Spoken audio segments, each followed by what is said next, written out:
নমস্কার বন্ধুরা, আমি হিমাদ্রি আর আপনারা দেখছেন ভূগোল যখন ভাবায়। আজকে শুরু করব একটা ঐতিহাসিক প্রেক্ষাপটের গল্প দিয়ে, গুরু শিষ্যর গল্প। আমরা সবাই জানি যে একটা সময় আলেকজান্ডার দ্য গ্রেট তিনি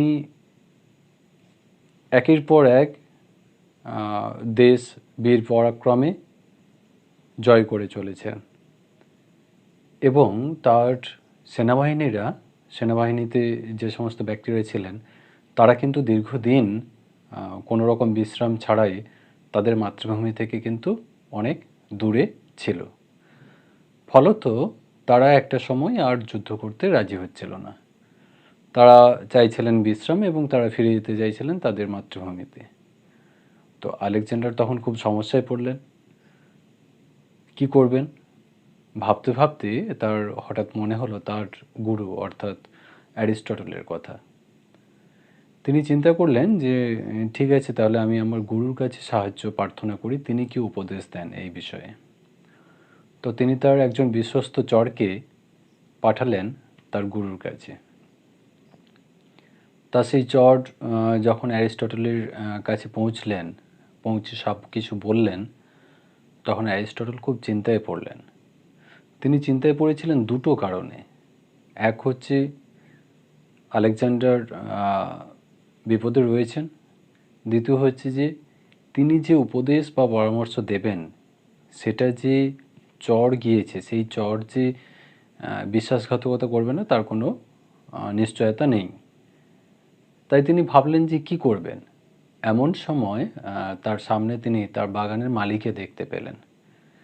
তৎক্ষণাৎ তিনি তার মালিককে ডেকে পাঠালেন এবং তার মালিককে আদেশ দিলেন যে বাগানের পেছনের সারির গাছগুলোকে তুলে নিয়ে এসে সামনের সারিতে রাখতে এবং সামনের সারির গাছগুলোকে তুলে নিয়ে গিয়ে পেছনের সারিতে রাখতে। এবং তারপর তিনি আলেকজান্ডারের পাঠানো দূতকে ফিরে যেতে বলেন। তো দূত হতাশ হয়ে ফিরে আসেন এবং ফিরে এসে সব কথা আলেকজান্ডারকে শোনান।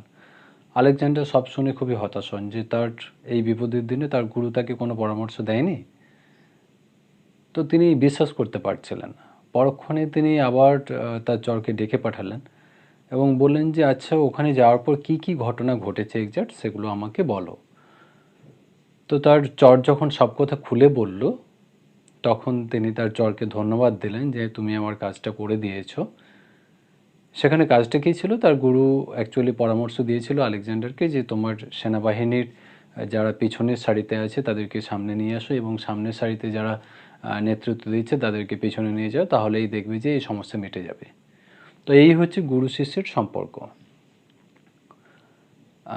ঠিক এইরকমই একটা গুরু শিষ্যের কথা দিয়ে আজকের এপিসোড শুরু করব। আজকে আমরা এপিসোড শুরু করার প্রথমেই যার নাম নেব সেটি হচ্ছে যে চার্লস কিং।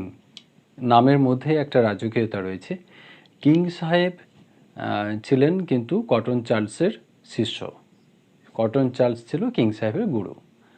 আবার এই চার্লস সাহেব কিন্তু ডেভিস সাহেবের দ্বারা ভীষণভাবে প্রভাবিত ছিলেন। তো এই ডেভিসিয়ান মরফোলজি জানার জন্য তিনি কি করলেন, এই কটন সাহেবের দ্বারস্থ হলেন এবং নিউজিল্যান্ড ইউনিভার্সিটি থেকে তিনি ডেভিসিয়ান মরফোলজির উপর পাঠ গ্রহণ করেন। এবং চার্লস সাহেব যেমন কিং সাহেবের গুরু, তেমনি আবার চার্লস সাহেব কোথাও না কোথাও তার গুরুস্থানে রেখেছেন কিন্তু ডেভিস সাহেবকে। এবং তিনি ডেভিস সাহেব সম্পর্কে চার্লস সাহেবের কাছ থেকে সব কিছু শেখার পর কোথাও গিয়ে কিন্তু সেই ডেভিস সাহেবের যে মতাদর্শ, তার যে ধারণা ভূমিরূপের বিবর্তন সম্পর্কে, তার কিছুটা অংশ গ্রহণ করলেন এবং কিছুটা অংশ কিন্তু পরিত্যাগ বা বর্জন করলেন। দিয়ে তিনি একটা নতুন ধারণা নিয়ে এলেন, যেটাকে কিন্তু আমরা বলে থাকি kings model landscape evaluation and slope development. তার স্লোপ ডেভেলপমেন্ট সম্পর্কে এবং তার এই ল্যান্ডস্কেপ ইভ্যালুয়েশন সম্পর্কে একটা নতুন থিওরি আছে, যে থিওরির আরও অনেকগুলো নাম আছে, কখনো কখনো আমরা তাকে বলে থাকি স্ক্র্যাব রিট্রিট মডেল, কখনো কখনো বলে থাকি সাইকেল অফ পেডিপ্লেনেশন, কখনো কখনো বলে থাকি জিওমরফিক মডেল অফ কিং, এবং এছাড়াও আমরা বলে থাকি হিল স্লোপ মডেল হিসাবে বলে থাকি। তো আমার এই গল্পের শোনানোর মূল কথা হলো যে গুরু সবসময় গুরু থাকে না, শিষ্যও কখনো গুরু হয়ে ওঠে। ঠিক এখানেও এই একই ঘটনা ঘটেছে। তো আমরা এই গুরুত্বপূর্ণ এপিসোডে যাওয়ার আগে আমরা এর আগে দুটো বিষয় নিয়ে অলরেডি আলোচনা করেছি, ডেভিস সাহেবের থিওরি নিয়ে এবং পেং সাহেবের থিওরি নিয়ে। যারা এখনও দেখনি ভিডিওগুলো তারা আগে ডেভিস সাহেব এবং পেং সাহেব দেখে নেবে, তাহলে তোমাদের কিং সাহেবের থিওরি বুঝতে সুবিধা হবে। এবং যেহেতু এটা আমাদের এই ভূমিরূপ বিবর্তনের শেষ পর্যায়ে, সেখানে আমরা কিন্তু কিছু ইন্ট্রোডাকশান বা আগের থিওরিগুলো সম্পর্কে একটু ছোঁয়া দিয়ে তারপর আমরা মূল জায়গায় চলে যাব। তো একদম প্রথমে দেখো আমরা রেখেছি ডেভেলপমেন্ট অফ ল্যান্ডফর্ম। তাহলে ভূমিরূপের গঠন কিভাবে হয়ে থাকে? ভূমিরূপের গঠন হয় দুটো প্রক্রিয়ার মাধ্যমে, দুটো জিওমরফিক প্রসেসের মাধ্যমে কিন্তু এটা ঘটে থাকে। কী কী জিওমরফিক প্রসেস? একটা আমরা জানি যে বহির্জাত প্রক্রিয়া, বা যেটাকে আমরা বলে থাকি এক্সটার্নাল, এবং আরেকটা বলে থাকি কি আমরা ইন্টারনাল বা অন্তর্জাত প্রক্রিয়া। এই বহির্জাত প্রক্রিয়াগুলো আমরা যদি দেখি কি কি, ক্লাইমেট চেঞ্জ, তাহলে জলবায়ু এবং জলবায়ুর পরিবর্তন, সি লেভেল চেঞ্জ, সমুদ্রের যে জলতল তার যে উচ্চতা তার পরিবর্তন, ওয়েদারিং, আবহবিকার, সেটা হতে পারে যান্ত্রিক আবহবিকার, হতে পারে রাসায়নিক আবহবিকার। আর কি দেখলাম? ইরোশন, ক্ষয়। কিসের ক্ষয়? সেটা বায়ুর হতে পারে, সেটা নদীর হতে পারে, এবং সেটা হিমবাহেরও কিন্তু হতে পারে। সেডিমেন্ট ডিপোজিশন, অর্থাৎ পলিস্তরের সঞ্চয়। আর কি দেখলাম? মাস ওয়াস্টিং, অর্থাৎ পুঞ্জিত ক্ষয়। তাহলে এই সমস্ত প্রক্রিয়াগুলো একসঙ্গে মিলিত হয়ে বহির্জাত, অর্থাৎ ভূত্বকের বাইরে কিন্তু এরা কিন্তু ভূমিরূপের গঠন করে থাকে। ঠিক একইভাবে কিছু অন্তর্জাত প্রক্রিয়া রয়েছে। কী কী রয়েছে? টেকটনিক্স, অর্থাৎ ভূগাঠনিক যে সমস্ত শক্তিগুলো রয়েছে যার ফলে কিন্তু ভূত্বক গঠিত হয়, সেই সমস্ত শক্তিগুলো।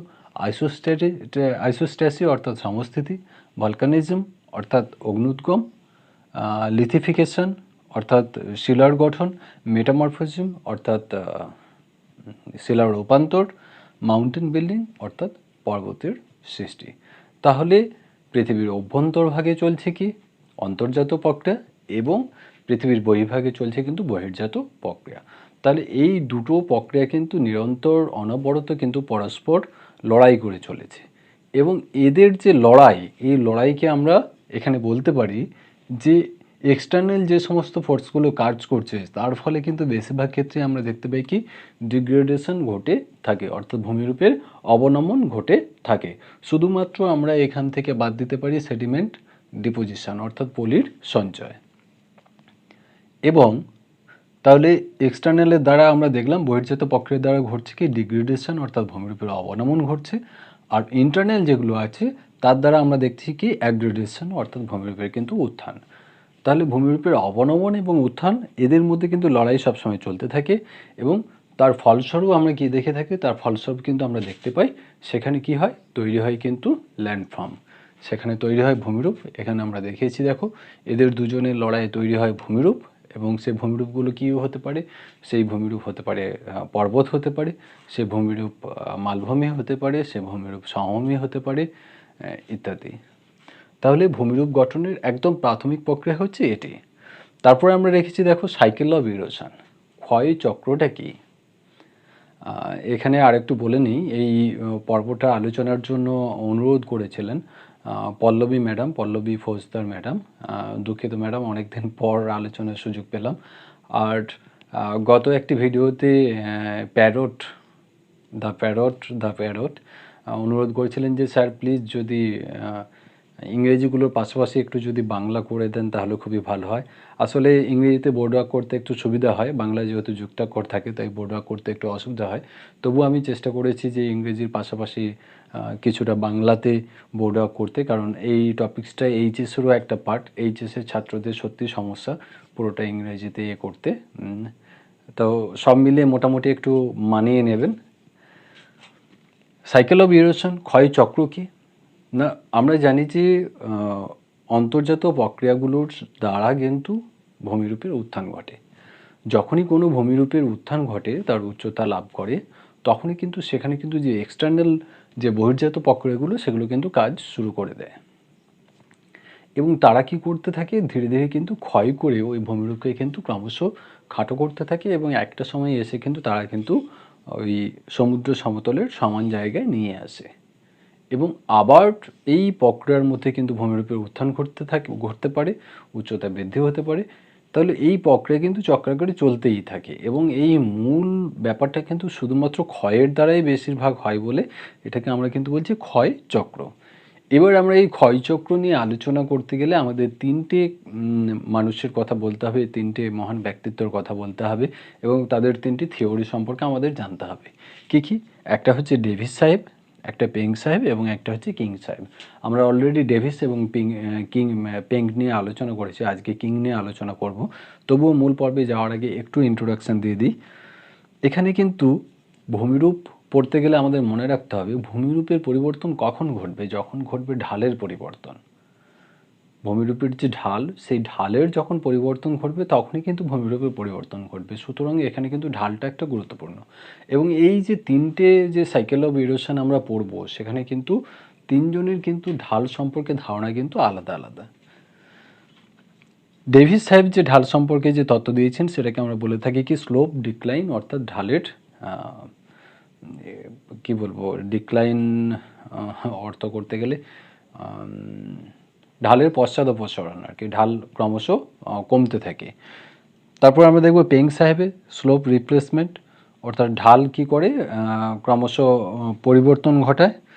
কিংয়ের হচ্ছে প্যারালাল রিট্রেট স্লোপ। এই তিনটে হচ্ছে ইভলিউশন অফ স্লোপ। ঢাল তাহলে ডেভিস সাহেবের স্লোপ ডিক্লাইন, পেং সাহেবের স্লোপ রিপ্লেসমেন্ট, এবং কিং সাহেবের হচ্ছে প্যারালাল রিট্রেট। আমরা একদম প্রাথমিকভাবে ঢালগুলো সম্পর্কে একটু জেনে নিই।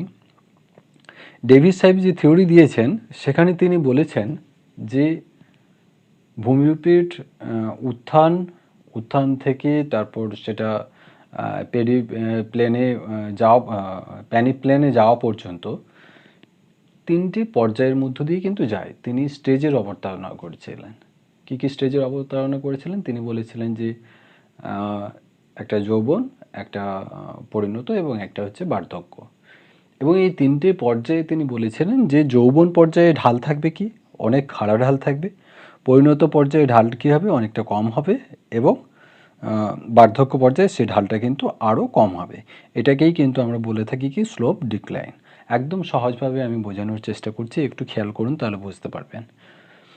পেং সাহেব ডেভিস সাহেবের থিওরি কিন্তু সময় নির্ভর ছিল, অর্থাৎ প্রথমে কিন্তু যৌবন আসবে, তারপর পরিণত আসবে, তারপর কিন্তু বার্ধক্য আসবে। কেউ কাউকে কিন্তু এখানে ছেড়ে অন্যভাবে কিন্তু কোনো সিকোয়েন্স হবে না। তারপর পেং সাহেবের আমরা কি দেখলাম, পেং সাহেব কিন্তু সময় নির্ভর নয়, এখানে সময়ের দ্বারা সব কিছু নিয়ন্ত্রিত হবে না। এখানে কিন্তু যৌবনেই কিন্তু বার্ধক্য আসতে পারে, অর্থাৎ কোনো ভূমিরূপের ঢালের বিবর্তন ঘটতে ঘটতে কিন্তু তার উত্থান আবার পুনরুত্থান ঘটতে পারে। তিনি বলেছিলেন কি ঢালের রিপ্লেসমেন্ট, অর্থাৎ এখানে আমরা দেখতে পাচ্ছি এই অংশটা, এই লাল অংশের যে ক্ষয় করা পদার্থগুলো, সেই ক্ষয় করা পদার্থগুলো নিয়ে এসে কী করছে, এখানে সেডিমেন্টেড হচ্ছে, এখানে জমা হচ্ছে, এখানে কিছুটা ঢাল কমলো, তারপর আবার এই সবুজ অংশের ক্ষয়ীভূত পদার্থগুলোকে নিয়ে এসে এখানে জমা করছে। তাহলে একদিকে ক্ষয় করছে, সেখানে যেমন ঢাল পশ্চাৎ ঘটছে, তাহলে সেখানে অবনমন ঘটছে, আবার উল্টো দিকে কিন্তু জমা হয়ে সেখানে উত্থান ঘটছে, এবং একটা সময় এসে সেটা কিন্তু একটা ব্যালেন্স জায়গা নিচ্ছে। এই থিওরিকে বলছি কিন্তু আমরা কি বলছি, পেঙ্কের স্লোপ রিপ্লেসমেন্ট। এবং লাস্ট যেটা আজকে আমরা পড়বো কিং সাহেবের, সেটা কিন্তু বলছে কি প্যারালাল রিট্রেট অফ স্লোপ, অর্থাৎ ঢালের সমান্তরাল পশ্চাৎ অপসারণ। সেক্ষেত্রে আমরা কি দেখব, ঢাল কিন্তু সমগ্র অঞ্চলব্যাপী, পুরো অঞ্চলব্যাপী ঢালটা কিন্তু সমান্তরালভাবে পিছিয়ে আসবে। সেখানে কিন্তু কোনো ব্যাপার নেই যে এখানে যেমন আমরা দেখলাম যে ঢাল কিন্তু সমান্তরাল নয়, লাইনগুলো কিন্তু সমান্তরাল নয়, এখানেও সমান্তরাল নয়। এখানে দেখো লাইনগুলো কিন্তু সমান্তরাল, ঢাল কিন্তু সমান্তরালভাবে ক্রমশ ক্ষয় পেয়ে খাটো হতে থাকবে, পিছিয়ে আসবে। এই হচ্ছে তিনজনের ঢালের তিনটে ভিউ। এবার আমরা যদি দেখি যে ঢাল অ্যাকচুয়ালি আমরা মূলত কতগুলো ভাগে ভাগ করে থাকি এবং কোন ঢালের ভাগ্যে আমরা গুরুত্ব প্রদান করে থাকি। 1942 সালে উড সাহেব তিনি ঢাল সম্পর্কে একটি ধারণা দেন। তিনি ঢালের মূলত 4টে ভাগ দেখান। একটা হচ্ছে দেখুন এখানে দেখা যাচ্ছে উপরের যে লাল অংশটা এটাকে বলছি আমরা আপার কনভেক্স সেগমেন্ট। তারপরের অংশটা সবুজ অংশটা এটাকে বলছি ক্লিপ ফেস বা এটাকে আমরা ফ্রি ফেসও বলে থাকি। এই অংশটা খুবই খাড়া, এই অংশটা হচ্ছে উত্তল ঢাল। এই অংশটা খুবই খাড়া, অর্থাৎ এখান থেকে কেউ যদি ঝাঁপ মারে সে বিনা বাধাই কিন্তু পড়বে এখানে। তারপরের যে অংশটা সেটা দেখতে পাচ্ছ যে একটা প্রায় সমান্তরাল লাইন, একটা রৈখিক লাইন বরাবর, এটাকে বলা হচ্ছে স্ট্রেট সেগমেন্ট। এটাকে রেক্টিলিনিয়ারও আমরা বলে থাকি। এবং নিচের যে পার্টটা সেটাকে কিন্তু বলা হচ্ছে কনকেভ সেগমেন্ট, অর্থাৎ এটা কিন্তু অবতল ঢাল। তাহলে ঢালের কিন্তু মূল ভাগ কিন্তু এই 4টে, এবং আমরা ডেভিস সাহেব, পেং সাহেব এবং কিং সাহেবের থিওরিতে কিন্তু এই 4টে ঢালের কথাই কিন্তু আমরা ঘুরিয়ে ফিরিয়ে পড়বো। তাহলে উড সাহেবের এই যে ঢাল সম্পর্কে যে তত্ত্বটা, তার যে শ্রেণীবিভাগটা, ক্লাসিফিকেশানটা, সেটাই কিন্তু আমরা মোটামুটিভাবে ধরে নিই। আমরা যদি একটা মডেলের সাহায্য নিই, মডেল নিয়ে আমরা অলরেডি ডেভিস এবং পেংকে আলোচনা করেছি, তাই আজকে মডেলের বেশি কিছু নেই। এই যদি হয় ঢাল, ঠিক একই জিনিস উড সাহেবের যে ঢালের তত্ত্ব সেটা আমরা এখানে তুলে দিলাম। তাহলে এই অংশটা উত্তল দেখতে পাচ্ছেন, তাহলে এটা হচ্ছে কি কনভেক্স স্লোপ। এখান থেকে এই অংশটা দেখুন ফ্রি ফেস, এখান থেকে কোনো কিছু পড়লে সেটা সহজেই নিচে পড়তে পারে। এখান থেকে এই অংশটা একটা লিনিয়ার বা লাইনের মতো, এবং এইখান থেকে এটা কিন্তু অবতল। এবার যদি আমরা ডেভিস সাহেবের দেখি, তাহলে ঢাল প্রথমে থাকবে এই রকম, তারপর থাকবে এই রকম, তারপর ঢাল থাকবে এই রকম। এটা গেল ডেভিস সাহেবের। পেং সাহেবের আমরা দেখলাম এই অংশটা, সুতোর উপরের এই অংশটা কেটে নিয়ে এসে কোথায় ফেলবে, এই অংশে ফেলবে, তাহলে এই অংশটা ভরাট হবে। আবার এই অংশটা কেটে নিয়ে এসে এইখানে ফেলবে, এই অংশটা ভরাট হবে, এবং একটা সময় কী হবে, এভাবে লাইন হবে। আর আমরা যদি কিং সাহেবের দেখি, তাহলে ঢালটা কিন্তু সমান্তরালভাবে, এদিকেও যতটা ক্ষয় পাবে এদিকেও ততটা ক্ষয় পাবে, সমান্তরালভাবে কিন্তু চারিদিক থেকে সমান্তরালভাবে লাইনটা কিন্তু পিছিয়ে পিছিয়ে আসবে। তাহলে এই হচ্ছে কিন্তু ঢাল সম্পর্কে আমাদের ধারণা। এবার আমরা চলে যাব একদম কিং সাহেবের যে থিওরি। কিং সাহেব তার বই মরফোলজি অফ দ্য আর্থ 1960 সালে প্রকাশিত হয়, এবং ক্যানন অফ ল্যান্ডস্কেপ ইভ্যালুয়েশন 1953-তে প্রকাশিত হয়। এই দুটো বইয়ের মধ্যে কিন্তু তার এই যে সাইকেল অফ ইরোশন বা ল্যান্ডস্কেপ ইভ্যালুয়েশন মডেল, এটা কিন্তু ধারণা ছিল।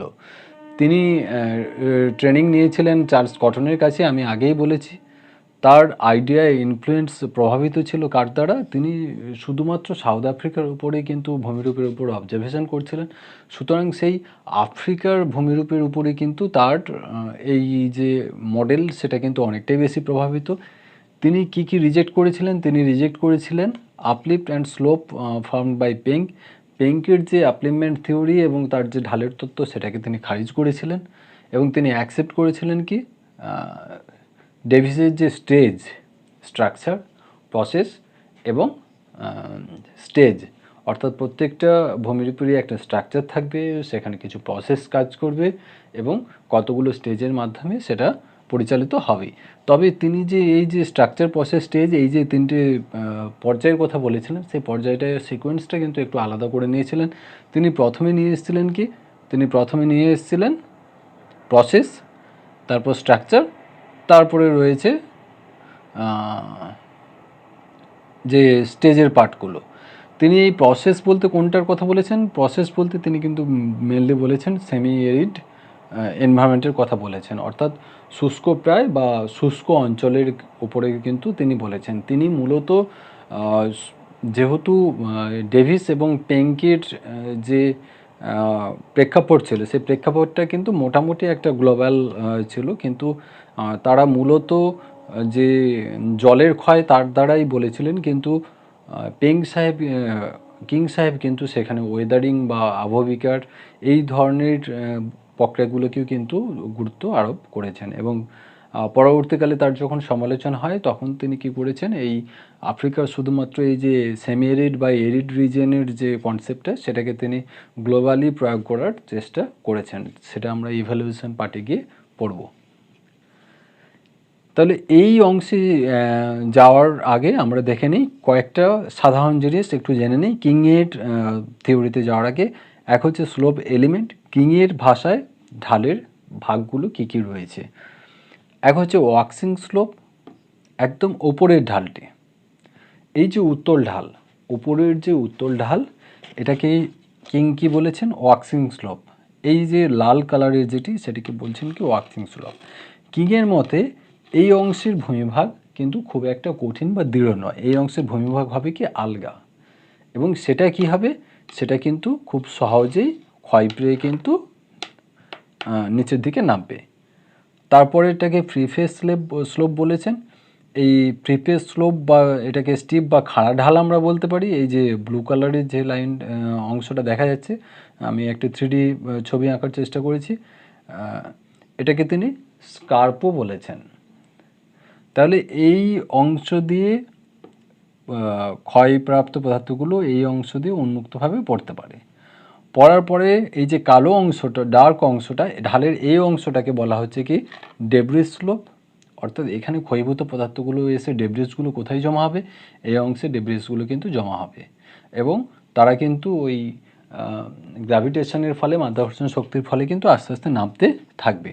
এবং লাস্ট যে 4 নম্বর যেটা দিয়েছেন, এই যে যেটা গ্রিন কালার রয়েছে, সেটাকে তিনি বলেছেন কি ওয়ার্নিং স্লোপ। অর্থাৎ এখানে আমরা কি দেখব, এখানে পর্বতের পাদদেশীয় অংশ, এখানে পেডিমেন্ট তৈরি হবে, এবং সেই পেডিমেন্ট কী হবে, পরবর্তীকালে পরস্পর যুক্ত হয়ে একটা পেডিপ্লেন তৈরি করবে, এবং এই পকটাকে কিন্তু পেডিপ্লেনেশন বলা হয়। তাহলে কিং সাহেবের ঢাল কিন্তু ছিল এই 4টে মূলত এলিমেন্ট রয়েছে। একটা হচ্ছে ওয়াক্সিং স্লোপ, যেখানে কিন্তু আমরা দেখতে পাবো কি যে ওই পদার্থগুলো খুব একটা শক্ত বা দৃঢ় থাকে না, এখান থেকে ওই বিসর্পণ, মৃত্তিকা বিসর্পণ ওই জাতীয় এখান থেকে পড়বে। তারপর ফ্রি ফেস স্লোপ, যেটাকে আমরা বলে থাকি মুক্তপৃষ্ঠ ঢাল, সেই অংশে কি আমরা দেখতে পাবো, এটাকে স্টিপ স্লোপ বলতে পারি, খাড়া ঢাল বলতে পারি, স্কার্প বলতে পারি, আর উপরেরটাকে আমরা ক্রিপ বলতে পারি। ডেব্রিস স্লোপ, এই অংশটা হচ্ছে ডেব্রিস স্লোপ, যেটাকে আমরা রেক্টিলিনিয়ার স্লোপ বলতে পারি। ওয়ার্নিং স্লোপ, যেটাকে আমরা কিন্তু ওই এখানে যেমন বলেছি যে এটা হচ্ছে কনকেভ এবং উপরটা হচ্ছে কনভেক্স, এটা কিন্তু উত্তল প্রকৃতির হবে, এবং এই কনকেভটা কিন্তু আমরা অবতল প্রকৃতির দেখতে পাবো। তাহলে এই 4টে স্লোপ কিন্তু আমরা দেখতে পাবো। এবং এখানে একটা বিশেষ বৈশিষ্ট্য রয়েছে, সেমি ইন্ডিপেন্ডেন্ট। অর্থাৎ কিং সাহেবের ঢালে কিন্তু এই 4টে পার্ট যে থাকতেই হবে তার কোনো মানে নেই। এখানে কিন্তু প্রত্যেকটাই হচ্ছে সেমি ইন্ডিপেন্ডেন্ট, এখানে কিন্তু কেউ কারোর উপর নির্ভর করছে না। তাহলে স্লোপের কোনো পার্ট কিন্তু মিসিং থাকলেও থাকতে পারে। এরপর যেটা বললাম ঢাল তাহলে কিভাবে পশ্চাৎ অপসারণ ঘটছে, ঢালের যে প্যারালাল রোটেট ঘটছে, ঢালের যে সমান্তরাল পশ্চাৎ অপসারণ ঘটছে, সেটা কিভাবে ঘটছে সেটা এখানে একটা ছবির মাধ্যমে দেখানোর চেষ্টা করেছি। একটু দেখুন, দেখলে পরে হয়তো বুঝতে পারবেন। Each slope retreats by the same amount and maintain same angle. সমস্ত ঢালই সমানভাবে পশ্চাৎ অপসারণ ঘটবে এবং সমান অ্যাঙ্গেলেই পশ্চাৎ অপসারণ ঘটবে। একটু যদি ছবিটা তোমরা দেখো, তাহলে এটা হচ্ছে ফার্স্ট স্টেজ। দেখো যেভাবে যেভাবে, এটাও একটা 3D আঁকার চেষ্টা করেছি, যেভাবে যেভাবে রয়েছে, এটা হচ্ছে সেকেন্ড স্টেজ, এটা হচ্ছে থার্ড স্টেজ। তাহলে ঢাল কিন্তু যেমন আকৃতি রয়েছে সেই আকৃতি অনুযায়ী কিন্তু সমান্তরালভাবেই কিন্তু ঢালের পশ্চাৎ অপসারণ ঘটছে। এখানে আমরা দেখতে পেয়েছি এখানে একটা পিক রয়েছে, এখানে একটা রয়েছে, এখানে একটা রয়েছে, এখানেও দেখুন 3টে রয়েছে, তাদের আয়তন হ্রাস পেয়েছে কিন্তু ঢালটা সমান্তরালভাবেই কিন্তু পিছনে হেঁটেছে, এবং এখানেও কিন্তু আমরা ঠিক একইভাবে দেখছি। Only concavity extends in length and slightly gentler in angle. তাহলে শুধুমাত্র কিন্তু যে অবতল যে ঢাল সেটা কিন্তু একটু আয়তনের বৃদ্ধি পায়। আমরা দেখেছি যে এই যে অবতল ঢাল, এই অবতল ঢাল কিন্তু আয়তনে একটু বৃদ্ধি পেয়েছে এবং তার অ্যাঙ্গেল একটু পরিবর্তন হয়েছে, যেটাকে আমরা বলে থাকি কি পেডিমেন্ট। পেডিমেন্ট অর্থাৎ পেডি অর্থাৎ পাদ এবং পাদদেশ, আর মেন্ট অর্থাৎ মাউন্ট থেকে এসছে, তাহলে পর্বতের যে পাদদেশ সেটাকেই আমরা বলে থাকি পেডিমেন্ট, যেটা আমরা ঢালের এই অংশে কিন্তু আমরা এই পেডিমেন্ট দেখে থাকি। This type of evolution is called parallel retreat. তাহলে এই ধরনের কিন্তু বিবর্তনকে আমরা কিন্তু বলছি, ঢালের বিবর্তনকে বলছি ঢালের সমান্তরাল পশ্চাদপসারণ। আশা করছি প্যারালোলিটেডটা আপনাদের পরিষ্কার হয়েছে। এরপর আমরা চলে যাব যে এখানে আমরা পেডিমেন্ট সৃষ্টি হতে দেখলাম। এই পেডিমেন্ট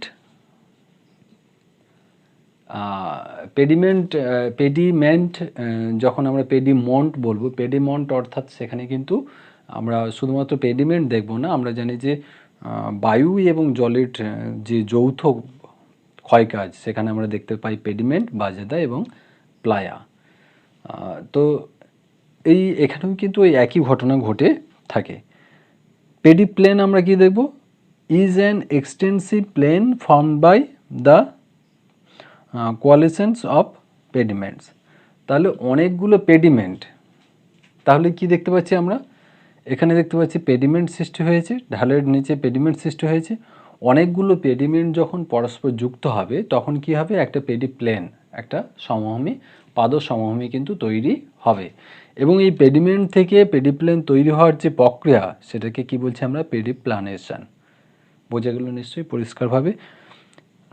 এই যে পেডিপ্লেনের কনসেপ্ট প্রথম দিয়েছিলেন কিং 1942-তে। তার যে বই ছিল সাউথ আফ্রিকান সিনারিও, সেই সিনারিও বইয়ে কিন্তু তিনি এই পেডিপ্লেনের কথা বলেছিলেন। আমরা যেমন ডেভিস সাহেবে দেখেছিলাম পেনিপ্লেন, সেখানে আমরা তৈরি হতে দেখেছিলাম মোনাডোনক। এখানে পেং সাহেবে আমরা দেখেছিলাম যে তিনি এনসেলবার্ট বলেছিলেন। আর এখানেও কিন্তু আমরা দেখতে পাবো যে এই পেডিপ্লেন তৈরি হতে দেখে থাকবো এবং সেখানেও কিন্তু ইনসেলবার্টের অস্তিত্ব রয়েছে। তাহলে এই গেল বেসিক কনসেপ্ট। এই জিনিসগুলো জানার পর কিন্তু যেটুকু কাজ বাকি থাকে সেটা হলো আমাদের যে স্টেজ নিয়ে আলোচনা করার। এই থিওরির 3টে স্টেজ। কী কী 3টে স্টেজ রয়েছে? একটা যৌবন, একটা পরিণত এবং একটা বার্ধক্য। আমরা আগেই আলোচনা করেছি যে আমরা যদি অ্যাজ এ হিউম্যান বিং মানুষের শরীর নিয়ে আলোচনা করি, তাহলে মানুষের শরীরের কিন্তু আমরা দেখেছি যে একটা গঠন আছে, তার কিছু শারীরবৃত্তীয় প্রক্রিয়া আছে, অর্থাৎ স্ট্রাকচার আছে, প্রসেস আছে, এবং মানুষের শরীরের কিন্তু স্টেজ আছে। আমরা যৌবন, পরিণত এবং বার্ধক্য এইরকম স্টেজের মধ্য দিয়ে কিন্তু শেষে জীবন কিন্তু চলে যায়। ঠিক তেমনি ভূমিরূপেরও কিন্তু একটা যৌবন পর্যায় রয়েছে, পরিণত পর্যায় রয়েছে এবং বার্ধক্য পর্যায় রয়েছে, এবং তাদের কিছু আলাদা আলাদা বৈশিষ্ট্য আমরা এবং ভূমিরূপ দেখতে পাই। যৌবন পর্যায়, একদম যৌবন পর্যায়ে আমরা কি দেখব? যে ভূমিরূপের উত্থান ঘটে। তাহলে প্রাথমিক পর্যায়ে কী হবে?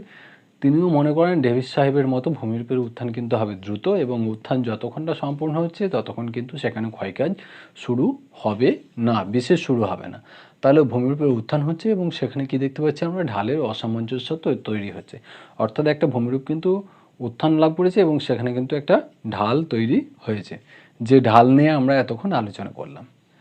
নদীর নিম্নক্ষয়, যখনই কী হবে? ঢাল বাড়বে, সেখানে কী হবে? নদীর নিম্নক্ষয় শুরু হবে এবং নদী কী হবে? যেহেতু জলের গতি অনেক বেশি থাকবে, তাই নদী পার্শ্বক্ষয় না করে খাতকে কেটে ক্রমশ গভীরে যাওয়ার চেষ্টা করবে।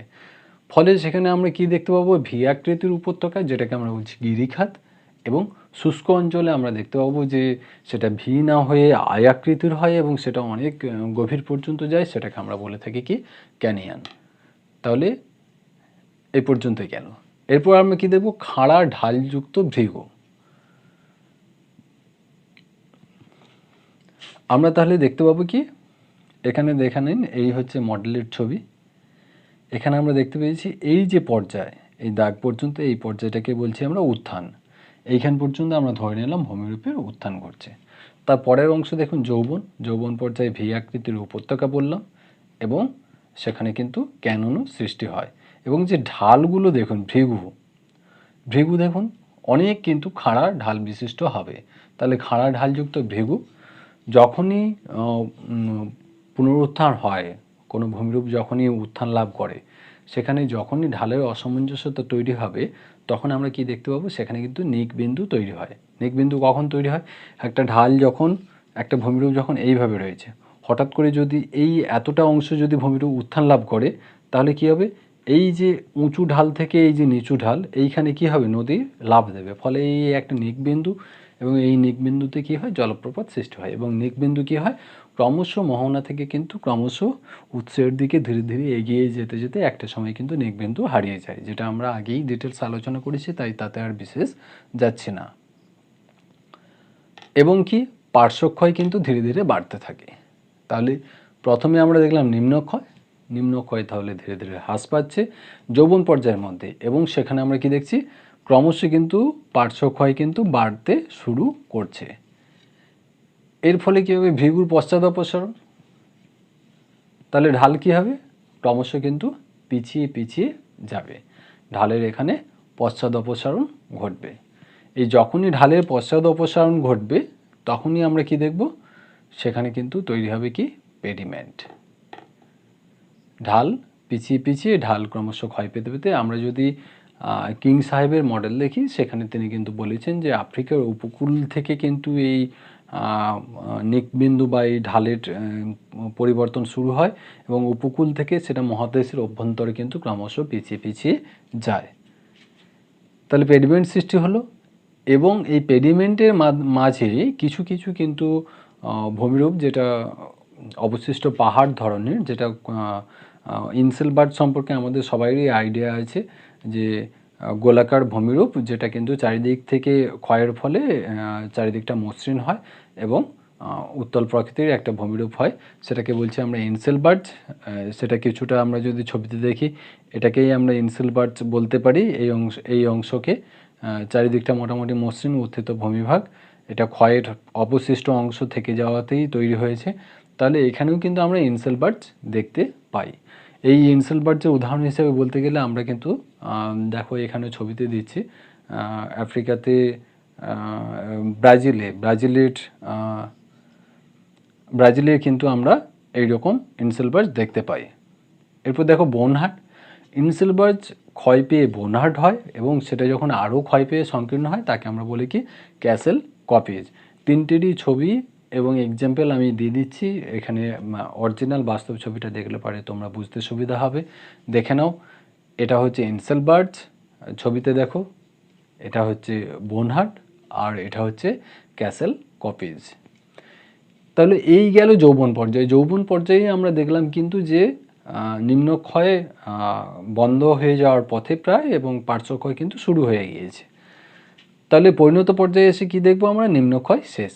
এখানে কিন্তু নদীর গভীরে কেটে ক্ষয় করার যে প্রবণতা সেটা কিন্তু শেষ হয়েছে। পার্শ্বক্ষয় চলতে থাকে, এখানে পার্শ্বক্ষয় কন্টিনিউ চলতে থাকে।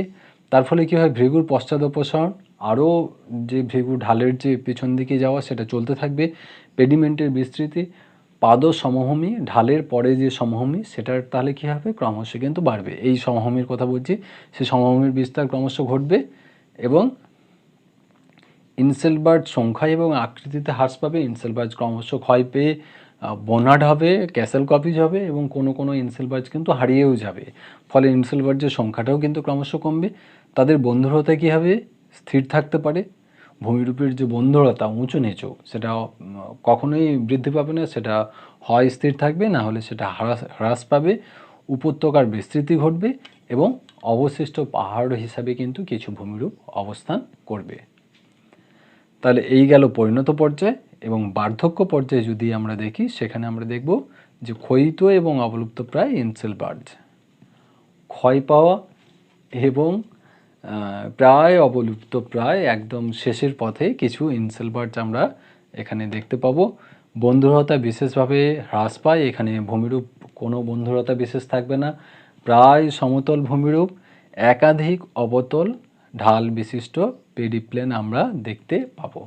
এখানে কিন্তু যে পেডিপ্লেন আগেই আমরা বলেছি, পেডিমেন্ট যুক্ত হয়ে হয় পেডিপ্লেন তৈরি হওয়ার প্রক্রিয়াকে বলা হয় পেডিপ্লানেশন, এবং আমরা তাহলে শেষে পেলাম কি পেডিপ্লেন সৃষ্টি হতে দেখলাম।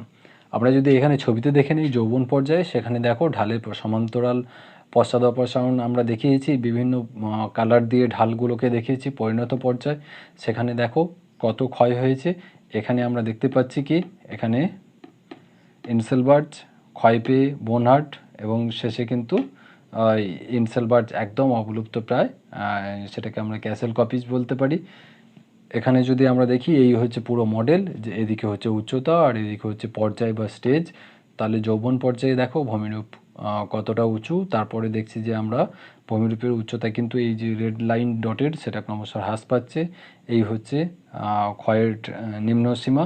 তাহলে নিম্ন সীমায় এসে প্রায় পৌঁছে গেছে। এখানে দেখো পেডিপ্লেন তৈরি হয়েছে এবং এখানে রয়েছে কি ইনসেল বার্জ, অবলুপ্তপ্রায় ইনসেল বার্জ। এরপর চলে আসি মূল্যায়নে, যে এই মডেলটি কিন্তু শুধুমাত্র আফ্রিকান অভিজ্ঞতার উপর ভিত্তি করেই কিন্তু তিনি দিয়েছেন। সুতরাং এই মডেলের মধ্যে কিন্তু অনেক সীমাবদ্ধ আছে, এটা কিন্তু সমস্ত জলবায়ু অঞ্চলে গ্রহণযোগ্য হিসাবে ধরা হয় না। বিশাল ক্ষেত্রে পর্যবেক্ষণের অভাব রয়েছে। তাহলে এই আফ্রিকার বাইরে যে পৃথিবীর বৃহৎ অঞ্চল, সেখানকার যে আলাদা আলাদা জলবায়ু অঞ্চল, সেখানকার আলাদা আলাদা যে ভূমিরূপের বৈশিষ্ট্য, সেই সম্পর্কে কিন্তু এখানে বিশেষ কোনো আলোকপাত করা হয়নি। আর কি ইউনিফর্মিটেরিয়ান দাবি প্রত্যাখ্যান করা হয়েছিল। ইউনিফর্মিটেরিয়ান কি? ইউনিফর্মিটেরিয়ান হলো একটা প্রক্রিয়া, যার একটা থিওরি, ইউনিফর্মিটেরিয়ান থিওরি, যার সাহায্যে আমরা বলতে পারি যে ভূমিরূপের বিবর্তন আগেও যেমন ঘটেছিল, বর্তমানেও ঘটছে এবং ভবিষ্যতেও ঘটতে পারে, এই ধারণাকে বলা হয় কি ইউনিফর্মিটেরিয়ান। কিন্তু সেটা কিন্তু কিং সাহেবের এই মডেলে কিন্তু আমরা পাই না। তিনি কিন্তু অনেক আগের অবতারণা করেছেন, যে এই ক্ষয় প্রক্রিয়া কিন্তু শুরু হয়েছিল, ভূমিরূপের বিবর্তন শুরু হয়েছিল অনেক আগে। সুতরাং তার সঙ্গে এখনকার বর্তমানের কিন্তু কোনো মিল নেই, বর্তমানে কিন্তু আমরা খুঁজে পাই না। সুতরাং তিনি ইউনিফর্মিটেরিয়ানের যে থিওরি, সেটাকে কিন্তু খণ্ডন করেছিলেন। আর কি আমরা দেখতে পাই, উত্থানের বিষয়ে তার এপিসোডিক বা আকস্মিক দৃষ্টিভঙ্গি বিতর্কযোগ্য। তিনি উত্থানের বিষয়ে কিন্তু বলেছেন যে হঠাৎ করে উত্থান ঘটবে। পেং সাহেবের যে উত্থান পর্বটা যেমন অনেক বেশি গ্রহণযোগ্য, তিনি বলেছেন যে উত্থানও যেমন ঘটবে, উত্থান ঘটার সঙ্গে সঙ্গে কিন্তু ক্ষয় প্রক্রিয়াও শুরু হবে। কিন্তু ডেভিস সাহেব এবং কিং সাহেবের মতে কিন্তু উত্থানটা দ্রুত হবে এবং উত্থান সম্পূর্ণ না হওয়া পর্যন্ত সেখানে ক্ষয়কাজ প্রায় শুরু হয় না বললেই চলে। সুতরাং এটাও কিন্তু একটা বিতর্কিত জায়গা রয়েছে। সার্বজনীনভাবে এই মডেলটি প্রয়োগ করা যায় না, যেহেতু এটা শুধুমাত্র একটা অঞ্চলের উপর অবজারভেশন, সেমি এরিড বা এরিড রিজনের উপর, শুষ্ক বা শুষ্কপ্রায় অঞ্চলের উপর ভিত্তি করে তৈরি করা হয়েছে, তাই সারা পৃথিবীব্যাপী এর গ্রহণযোগ্যতা কতটা রয়েছে সেটা নিয়ে সন্দেহান। দীর্ঘ সময়ব্যাপী ক্ষয়চক্রের ব্যাপ্তি, তিনি যে ক্ষয়চক্রের অবতারণা করেছেন সেটা কিন্তু অনেক দীর্ঘ সময়ব্যাপী, প্রায় 120 মিলিয়ন বছর ধরে তিনি একটা ক্ষয়চক্রের অবতারণা করছেন। এই দীর্ঘ সময়ের ব্যাপারটা নিয়ে কিন্তু একটা অনেকে সমালোচনার মুখে নিয়ে এসছে। জলবায়ুগত সমতাবাদের অবতারণা, তিনি কি করেছেন, এই যে ইউনিফর্মিটেরিয়ান বললাম, তিনি ইউনিফর্মিটেরিয়ানে ল্যান্ডফর্মের জায়গায় তিনি নিয়ে এসেছেন ক্লাইমেট, জলবায়ু। তিনি বলেছেন যে জলবায়ু সর্বত্র সমান থাকবে, অর্থাৎ এই যে সেমি এরিড রিজিয়নের যে ভূমিরূপ তিনি দেখেছেন, তিনি ধরে নিয়েছেন যে এই জলবায়ুই পৃথিবীর সর্বোচ্চ কোথাও না কোথাও বিরাজ করতো, এবং এর ফলে এই থিওরি কিন্তু সারা পৃথিবীতে অ্যাপ্লিকেবল। তার এই যে জলবায়ুগত যে সমতাবাদ, সেটাও কিন্তু গ্রহণযোগ্য নয়। এ তো গেল আমরা কতগুলো সমালোচনা করলাম। তার বাইরেও কিন্তু আমরা যদি বলি যে 1948 সালে তিনি এই থিওরি নিয়ে এসেছিলেন বলে বলা হয়, তাহলে 1948 সালে থেকে আজকে কিন্তু 2020, অনেক সময় পেরিয়ে এসছে, এবং আজও কিন্তু আমরা গুরুত্বের সঙ্গে কিন্তু আমরা কিন্তু ভূগোল পড়তে গেলে কিন্তু এই থিওরিকে পড়ছি। সুতরাং কোথাও না কোথাও এই থিওরির গুরুত্ব রয়েছে, যা আমাদেরকে কিন্তু এখনও দিশা প্রদান করছে। এবং ওই যে গুরু শিষ্যর গল্প দিয়ে শুরু করেছিলাম, তাহলে গুরু কখনোই সবসময় গুরু যে থাকবে তা নয়, শিষ্যও কিন্তু অনেক সময় গুরু হয়ে ওঠে। সুতরাং তাদের এই যে থিওরিতে ডেভিস সাহেব, পেং সাহেব এবং কিং সাহেব যে থিওরি দিয়েছেন, সেই থিওরি কিন্তু যুগের পর যুগ আলোচিত হবে। তার কোথায় ফাঁক রয়েছে, কোথায়